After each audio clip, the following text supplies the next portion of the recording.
Hey everyone, let's continue with our session. So as we said, I always love to start with reading my quote, which says an investment in knowledge pays the best in the future, right? So in this slide we'll be explaining about forex terms, right? So what are the forex terms that we have in the industry? So the first one is what we call spot price. So it is the current price of a currency pair, right? So let's say you see a pair that is 1, 2, 3, 4, right, 5, right, $23.45, right? So what we are saying is this is a spot price, and the second term that you need to know as a newbie is order price. So it contains all the buy and sell orders that are open currently. So if you have open position, let's say so an order book, it shows that the current open buy and sell orders. So let's say here this side we have buyers, this side we have sellers, right? So if you have open position of buying, you're buying something, you're selling something, they're open position. So that's what we call an order book. So the spread, a spread is between a bid and ask. I'll explain in next here what is bid and ask, right? Prices. So it's a difference, generally it's a difference between these prices, right? So all currencies in generally they are quoted by what we call bid and ask, right? In general the bid, so we have what we call bid and ask price. We have two prices generally. So in general this one, the bid price, this bid price is lower. So we are saying bid is lower than ask price. Ask price is always higher, but the question is, what is ask price? So ask price is the best available price at which you buy from the market. So let's say this is the market, right? We have a market here, right? You can either buy or sell, right? Buy or sell from here. So let's say you want to buy something from this market, you want to buy something from the market, right? The price at which these are brokers from here, this side, these are brokers, right? These are brokers. So from this side, this guy, if you are buying, right, these brokers, the price at which they sell you this current space is what we call bid price. But this one is the ask price. If these brokers wants to buy, or you're selling, or someone, you're selling but someone is buying from you, right? That's what we call the selling. The price that you are offering to the market, you're selling something, is what we call ask price. So usually we say, right, so if you are selling something, right, so usually we say ask price is bigger than bid price, right? So you can see this is the button. So you see as we move, you see this button, right? So this side we have bid price, then ask price. So to understand bestly about this thing, what you need to know is whatever you're doing here, please take note, whatever you're doing here is only affects what you call a base current. A base current is this, it only affects the base current.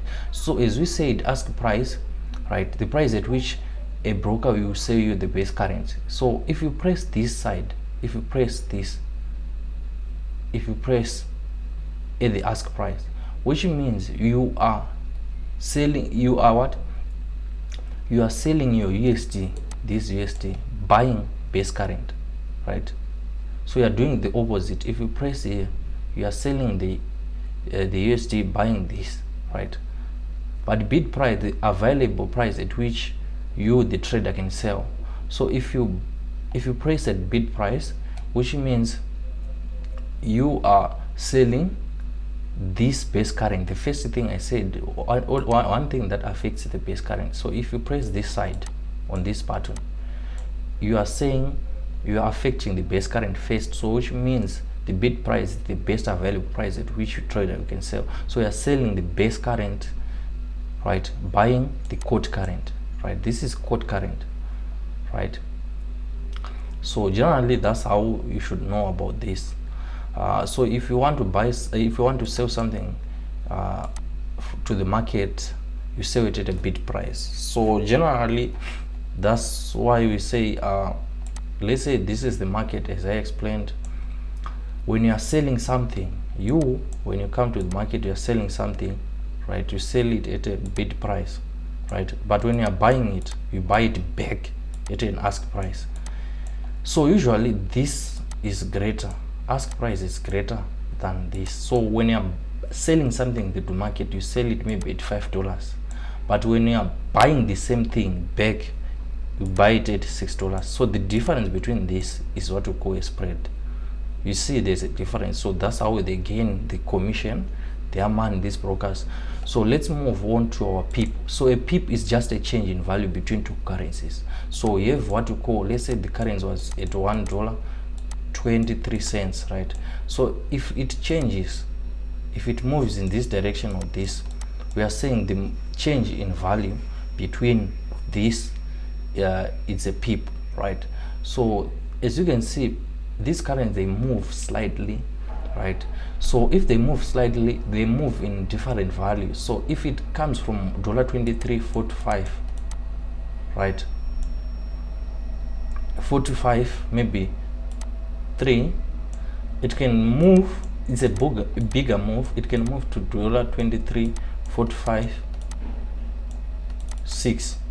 So we are saying this change in price is what we call a pip. So usually these prices of these currencies, they are quoted to 4 decimal places, right?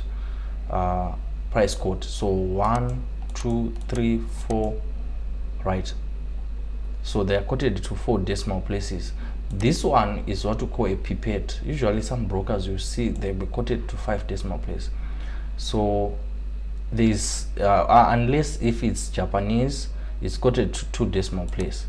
Other than mostly they are quoted to 4 decimal places. So the change in 4 decimal place of a price is what we call a pip. So if it comes, you say 1, 2, 3, 4, 5, 1, 2, 3, 4, 5. So here the difference between these 4th decimal places is 0. So if it moves to 46, so which means it's 1 pip, it's 1 pip in more. So if euro and USD, if this pair moves from this to this, you can see the difference between the 4th digits. It moves from 0 to 1, but the other things are the same. So which means it moves 1 pip, right?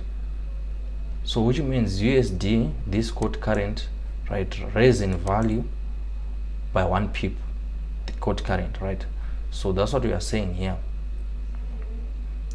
So this is the button as I explained. I will not continue explaining this. This is what we call a pipette. As I said, the 50 decimal place. Some brokers nowadays, they put this, but usually the pipette is on the 4th here, right? This is the pipette made. So if it's the first one, it's 0 point, so it starts from here, as I said, on the 4th. If this side is now 0.2, as you can see, this is 8 pips. If it's 3, it's now not 0.3, it's now 30. So that's how we call about this is a pip map. So try to understand these things. So lot size, what is a lot size? Lot size was just saying when you're buying a basket of a crate of egg, right? I don't know if they are 36 or what, these eggs in a crate. Usually when you're buying this quantity, it has got a name, so we call it a crate of egg, right? So when you're buying a certain units also in currency, we call them a lot. So number of units of certain something that you're buying or what. So we have different types of lots. We have what we call a standard lot. So it's just a name of quantity of something, right? Let's say you're buying something like beer, right? If you someone who likes beer too much, when you're buying certain thing in a quantity of 12, which means you're buying in a crate, So a crate has got a known number of units. That's the same thing with lot. It's a number of units that you can buy. So it is also have known. So a standard lot, you are buying 100,000 units worth of currency. A mini is 10,000, but usually we focus on this, right? These are introduced nowadays by certain brokers, is micro and what, but usually we work with standard lot. So we are buying certain thing, right? So a change in movement of currents are very small, as I said. So hence we measure in terms of pips. Hence, because we are trying to capture the movement in the fourth change, because we are saying you can't measure the currents, they don't move in general. Hence you need to trade large amounts of move. That's why we are saying a standard lot is equal to 100,000 units, because if it's a small movement, which means you cannot make money, which means you need to buy a large amount so that when it moves one pip, you gain a certain money, right, in a particular currency, right? Here is just an explanation of how do you find a pip, but you don't need to, you can go through this on your own, right? So the question is, another term that you need to know is what we call a leverage. Very important concept. So leverage, you are saying you as an investor or as a trader, right, you can't go and buy 100,000, right, worth of units. They're expensive, which means you need to go with 100,000 US dollars, which means you don't have as a retail trader. So what you need to do is to borrow capital to your broker, borrow capital, so that they can help you to go and trade these units, right? So that you can expect profits. Maybe they will charge you commission, as I said, right? So interest is payable also, because no one can give you money, a borrowed capital, without interest. That's why we say financing 10, you remember, that's how they make. So leverage is the process of applying a small force, like as you can see in engineering, we used to do this. So force that applies into a large effect. So they are giving you a help, these guys, these brokers, to say you as a retail trader were here, so they are helping you to lift this lot size. All right, so retail do not have big amounts, as I say, of margin to trade bigger with FF guys, these large banks. Hence they need assistance by these brokers, but they will pay an interest that is payable, right? One is to first deposit. No one can give you 100,000, so they say deposit maybe 5,000 first in your account. That's what we call a good faith deposit, so that they know we are serious. So broker will not specify how much margin is required per position, right?